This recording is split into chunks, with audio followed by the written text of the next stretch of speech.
يا شعب مصر أنتم في رباط إلى يوم القيامة. يا جيش مصر أنتم في رباط إلى يوم القيامة. يا أهالينا في مصر أنتم في رباط إلى يوم القيامة.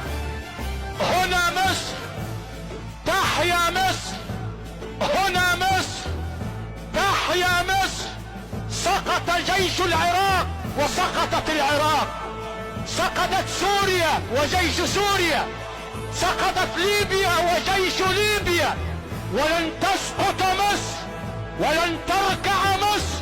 ثبت عن سيدنا رسول الله صلى الله عليه وآله وسلم أنه قال: إنكم ستفتحون مصر، كما جاء في صحيح مسلم من حديث أبي ذر الغفاري أن سيدنا الحبيب النبي صلى الله عليه وآله وسلم قال: إنكم ستفتحون مصر بلدا يسمى فيها القيراط، فإذا فتحتم مصر فاستوصوا بأهل مصر خيرا.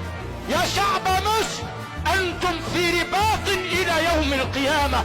يا جيش مصر أنتم في رباط إلى يوم القيامة. يا أهالينا في مصر أنتم في رباط إلى يوم القيامة. وأقول بملء الفم: مصر مشى على ترابها خليل الرحمن إبراهيم، مصر مشى على ترابها نبي الله عيسى، مصر مشى على ترابها كليم الله موسى، مصر عاش على ترابها نبي الله يوسف، مصر مشى على ترابها نبي الله يعقوب.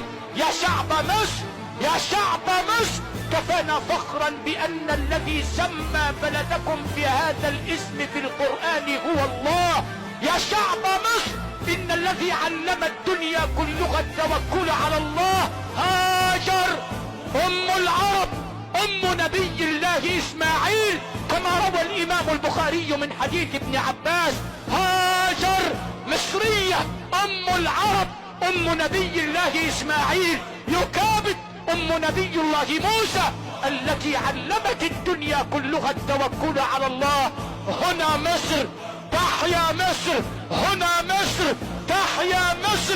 إن قيل لي صف حسنها ما كنت أحسن وصفها.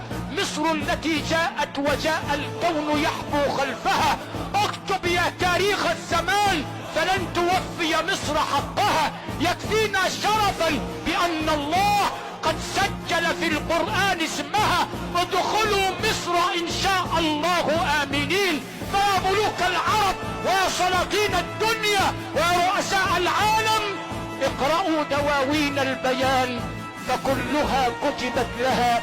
فحياتنا بدأت عند مصر وعند مصر المنتهى.